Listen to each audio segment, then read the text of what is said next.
Credit करावं लागेल, विकेटचं सातत्य राखावं लागेल आणि त्यानंतर समोरच्या संघावरती दबाव पाहायला मिळेल.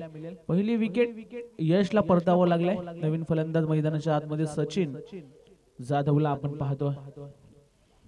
चांगली बॅटिंग करावी लागेल. महत्वाची मॅच दोन्ही संघाच्या माध्यमातून आपण पाहतो. संघर्ष लढताना ज्ञानेश्वरनं कमबॅक केलंय. पहिल्या चेंडूचा जर आपण विचार केला तर सिंगल त्या ठिकाणी गलीमध्ये काढली होती. त्यानंतर जसा नॉनस्ट्राइक एंड वरती फलंदाज निलेश गेला आणि यशला कुठेतरी अडचणी वाटायला आला आणि तो मात्र तंबूच्या रस्त्यात अर्थातच बाहेर जातो. आल्या सचिनच्या बॅट मधून ऑन साइडला अफलातून स्ट्रोक. बिग बिग बिग धमाका षटकार.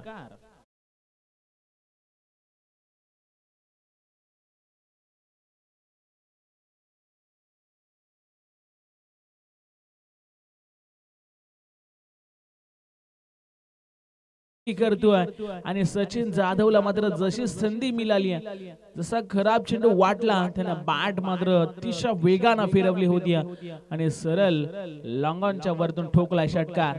6 धावा. ज्ञानेश्वर गोलंदाज पुन्हा एकदा सज्ज होतो. इथे बॅकफुटला जाऊन फक्त कट केला. क्षेत्ररक्षक आहे एकाच ऍक्शन मध्ये. चांगलं क्षेत्ररक्षण पाहायला मिळालं. सहजरित्या चेंडूला फील्ड केलं आणि पुन्हा एकदा स्ट्राइक वरती. आता जर आपण पाहायला गेलं तर निलेशला प्रमोटित केलाय. अर्थातच सिंगल धाव घेतली गेली. सिंगलच्या मदतीने टोटल धावफलकावरती जर आपण विचार केला तर 8 धावा धावफलकावरती लागल्या गेल्या. 8 धावा धावफलकावरती अजूनही एक चेंडूचा खेळ अजूनही बाकी असेल. ज्ञानेश्वरनं चांगलं कमबॅक केलं होतं परंतु षटकार जरूर आलाय या षटकामध्ये. अपील जोरदार चांगली केली गेली आहे. पंच त्या ठिकाणी अपील फेटाळून लावतात. राजू पाटील सर पंचाच्या भूमिकेमध्ये आपल्याला पाहायला मिळतात आणि तदनंतर पहिल्या षटकाचा खेळ या ठिकाणी समाप्त झाला. टोटल धावफलकावरती जर आपण विचार केला तर 8 धावा 1 गडी बाद 8 अशी परिस्थिती मैदानाच्या आतमध्ये आपण पाहतोय. त्यावर देऊया डीजे साठी एक सुवर्ण संधी. डीजे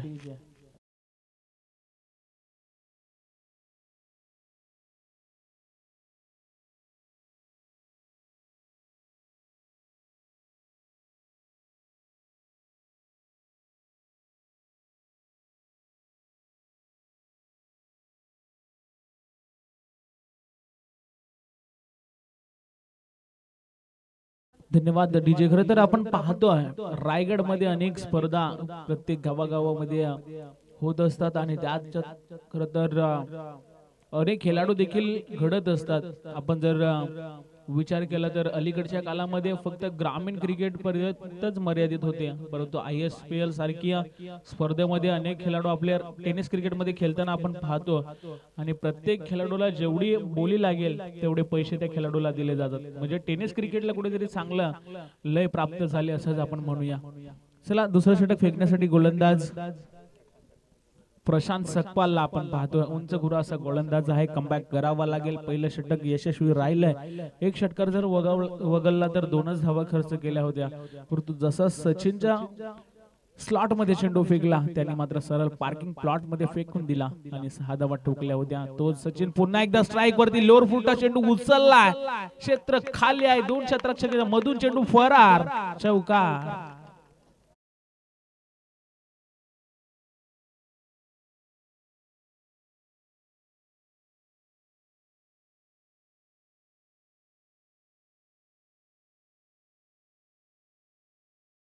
चांगले बॅटिंग करतो सचिन जाधव. खरं तर चांगल्या बॅट वरती चेंडू येतात. सहजरित्या चेंडू भिरकावतोय. लोअर फुल टॉस चेंडूला मात्र चांगली दिशा दिली. क्षेत्ररक्षक होते परंतु 2 क्षेत्ररक्षकांच्या मध्ये चेंडू पडला आणि चेंडूने सीमारेषा गाठली. पुन्हा एकदा खराब चेंडू शॉर्ट पिच मध्ये होता. सहजरित्या खेळून काढला. एकदा सहजरित्या घेतली गेली. एका धावेपेक्षा जास्त काही मिळणार नाहीये. खरं तर कमबॅक करावा लागेल. धावा येत राहिल्या तर कदाचित बॅटिंग करणारा संघ अर्थातच आपण पाहतोय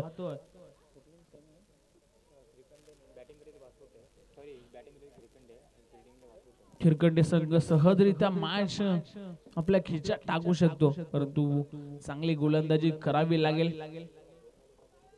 डॉट बॉलचा पर्सेंटेज वाढवावे लागतील, विकेट सातत्याने घ्याव्या लागतील, दबाव मागे दबाव ठेवावा लागेल. गोलंदाज पुन्हा एकदा सज्ज होतोय. चांगला चेंडू अलंग कार्पेट खेळून काढला. ऑन साइड मध्ये क्षेत्ररक्षक आहे, थोडेसे फंबल झाले होते. दुसरी धाव घेण्याचा प्रयत्न केला गेला होता परंतु थांबवलाय. चांगलं कॉलिंग दोन्ही फलंदाजामध्ये. निलेशने खरं तर चांगला कॉल केला. त्यानंतर सचिन देखील त्या ठिकाणी स्टॉप झाला. एकापेक्षा जास्त काही मिळणार नाही. 14 धावा धाव फलकावरती लागला गेल्या. 36 धावांचं टार्गेट, एक माफक आव्हान, परंतु ते चेस करत असताना कुठेतरी संघर्ष करतोय. बॅटिंग करणारा संघ इथे देखील लोअर फुटचा चेंडू होता. ऑन साइड मध्ये भिरकावण्याचा प्रयत्न, एक धाव सहजरित्या घेतली गेली. दुसरी धाव घेण्याचा प्रयत्न होतोय का? यस, खराब कलेक्टिंग पाहायला मिळालं. त्यानंतर बॅकअप चांगला होता. एक धाव पुन्हा एकदा स्कोर मध्ये ऍड होईल. पहिल्या षटकाचा जर आपण विचार केला तर 8 धावा आल्या होत्या आणि या षटकामध्ये आता जर आपण पाहायला गेलं तर चांगली धावसंख्या जरूर आली. अजूनही काही चेंडूचा खेळ इथूनही बाकी.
पल्ला गाठलाय आणि अर्धा पल्ला अजूनही गाठायचा. 12 मध्ये केलं तर 18 आणि अजूनही 12 मध्ये करायचे आहेत 18 धावा. म्हणजे अर्धा पल्ला जरूर या ठिकाणी गाठलाय खिरकंडी संघानं आणि अजून 18 धावा बनवायच्या आहेत. दोन्ही संघाच्या बाजूने जर आपण विचार केला तर मॅच बॅलन्स आहे असं आपण म्हणूया. हा षटक महत्वाचा असेल. या षटकामध्ये कमी धावा खर्च केल्या, शेवटच्या षटकामध्ये कदाचित जास्त धावा असतील आणि तदनंतर कमबॅक करण्याचा प्रयत्न जरूर असेल. तिसरं षटक फेकण्यासाठी गोलंदाज विनीतला आपण पाहतो. महत्वाचं षटक फेकण्यासाठी विनीत आला. शॉर्ट बॉल आहे करण्याचा प्रयत्न. खरं तर शॉर्ट चेंडू होता आणि तदनंतर बॉडीवरती अर्थातच चेंडू बदलला आणि डॉट बॉल पाहायला मिळतो. शॉर्ट पिच पद्धतीचा चेंडू म्हटल्यानंतर टेनिस क्रिकेट मधला एक खूप खराब चेंडू सहजरित्या पुल केला जातो, परंतु बॅटरसाठी ते काही जमलं नाही. डॉट बॉल पाहायला मिळतोय. अजूनही 11 मध्ये करायचे आहेत 18. गोलंदाज विनीत पुन्हा एकदा सज्ज होतोय. शक्तीपेक्षा युक्तीचा वापर, सहजरित्या स्ट्राइक रोटेट केले आणि आता मात्र सचिन जाधवला स्ट्राइक वरती आणलाय, ज्याच्या बॅट मधनं एक षटकार एक चौकार जरूर आलाय. आता त्याला चांगली कामगिरी करावी लागेल, चांगले फटके मारावे लागतील मैदानाच्या आतमध्ये. 10 मध्ये 17 धावेची गरज. विनीतनं कमबॅक करण्याचा प्रयत्न जरूर. पहिला बॉल जर आपण पाहिला तर डॉट फेकला होता आणि दुसऱ्या चेंडूवरती सिंगल. 2 चेंडूमध्ये एकच धाव खर्च केल्या. पुढचे काही येणारे चेंडू कशा पद्धतीने फेकले जातील विनीतच्या माध्यमातून हे देखील पाहणं तेवढंच गरजेचं असेल. पुढचा चेंडू शॉर्ट बॉल हुक करण्याचा प्रयत्न, बॉडीवरती पुन्हा एकदा अदलतो चेंडू. Dot ball. मॅच मध्ये रोमांच एकदा वाढत चालले. जसे डॉट बॉल फेकले जातील तसा दबाव किरकंडी संघावरती देखील पाहायला मिळेल. सचिन कुठेतरी बॅकफुटला ढकलला जातोय की काय. चांगले धावा जरूर त्याच्या माध्यमातून आपण पाहिल्यात.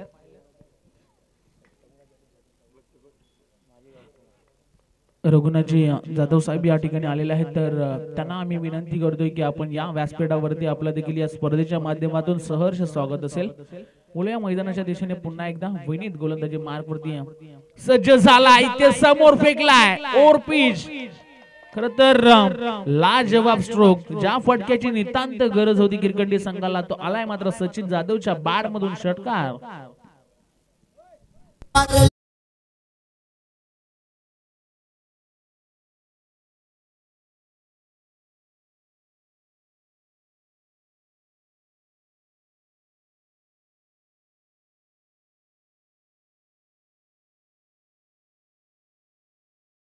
पाहायला मिळाला सचिनच्या बॅट मधनं. खरं तर आपण जर पाहायला गेलं तर लॉंग ऑन हा स्ट्रॉंग झोन त्याचा आपण पाहिला. 2 षटकार त्याचे आलेत. इथे देखील फिरून खेळण्याचा प्रयत्न क्षेत्ररक्षक आहेत. सहज डायरेक्ट हिट करण्याचा प्रयत्न, एक धाव घेतली गेली. चांगली खरं तर रनिंग पाहायला मिळते आणि पुन्हा एकदा स्ट्राइक रोटेट होईल. जो मोठा फटका पाहिजे होता किरकंडी संघाला तो मात्र सचिन जाधवच्या बॅट मधनं आलाय. खरं तर आतापर्यंत त्याचा वैयक्तिक विचार केला तर 2 षटकार 1 चौकाराच्या मदतीने चांगली धावसंख्या स्वतःच्या अकाउंट मध्ये जमा केल्या आणि कदाचित शेवटचा चेंडू बाकी असेल. 26 धावा धावफलकावरती अजूनही 10 धावेची गरज आहे. 10 धावेची गरज आहे. हा चेंडूवरती पूर्ण गणित अवलंबून असेल. एखादा चेंडू डॉट आला तर पुन्हा एकदा मॅच मध्ये कमबॅक. इथे देखील एक धावच पाहायला मिळेल आणि 6 चेंडूचा खेळ इथून बाकी असेल आणि 9 धावेची गरज. म्हणजे कमबॅक करणारी संधी दोन्ही संघांना मिळाली. कुठला संघ वर्चस्व गाजवेल या मॅच मध्ये. सुंदर मॅच. सर्व प्रेक्षकांना अशाच मॅच पाहायला आवडत असतात आणि त्यानंतर 3 षटकं संपली. टोटल धावांचा जर आपण विचार केला तर 27 धावा धावफलकावरती लागल्या गेल्यात. येणारे 6 चेंडू आणि गरज असेल 9 धावेची. 6 चेंडू 9 धावा. चला फिल्डिंग लगेच लावून घ्या, जास्त वेळ घेऊ नका.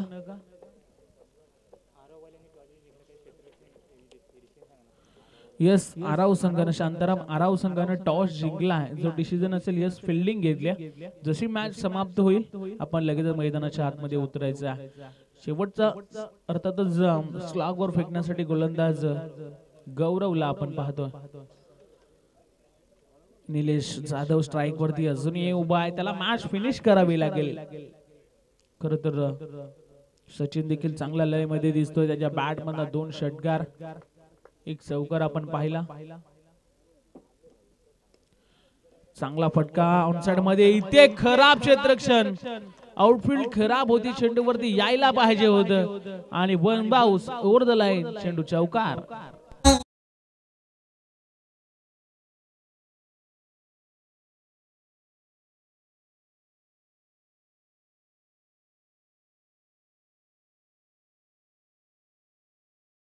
का पाहायला मिळाला. 5 चेंडू 5 धावेची गरज. मैदानाच्या आतमध्ये चांगली लढत पाहायला मिळते. फटका फसलाय. झेल पकडला जाईल का. हो यस. आता मात्र मोठा धक्का. मॅच मध्ये ट्विस्ट. फलंदाज बाद.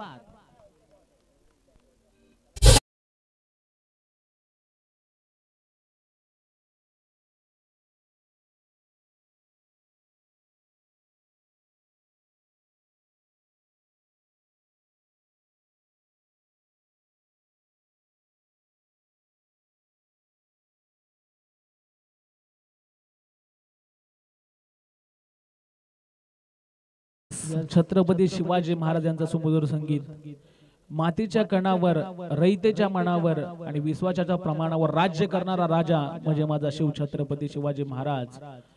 खर तर पहिल्या चेंडूवरती चौकार, तदनंतर लगेचच कमबॅक केलाय गौरव या गोलंदाजानं। अजूनही 4 मध्ये करायचे आहेत 5।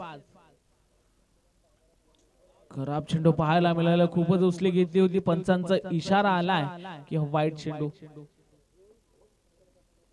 वाईट चेंडूचा इशारा। अजूनही 4 चेंडू मध्ये 4 धावेची गरज। प्रत्येक चेंडूवरती गणित बिघडते। सरड्यासारखा रंग बदलणारा खेळ म्हणजे क्रिकेट मैदानाच्या आतमध्ये रंगताना आपण पाहतोय। इथे देखील पुन्हा एकदा वाईट चेंडू, लाईन कुठेतरी भरकटलाय गोलंदाज। खरं तर कमबॅक करण्याची संधी मिळाली होती, परंतु जशी विकेट गेली तदनंतर नवीन फलंदाज स्ट्राईक वरती आला आणि लगातार 2 चेंडू वाईट फेकलेत। गौरव कुठेतरी लाईन भरकाटतोय, पुन्हा एकदा पुढचा चेंडू घेऊन सज्ज। इथे समोर फेकलाय आणि मॅच फिनिश दोन्ही स्टाईलने केले फलंदाज। जर आपण पाहायला गेलं तर साहिलच्या बॅटमधून षटकार आला। वेल प्लेड खिरकंडी संघ। जिंकलेल्या संघाचं हार्दिक अभिनंदन, तसेच हारलेल्या संघाचं देखील हार्दिक अभिनंदन। नेक्स्ट मॅच पराक्रम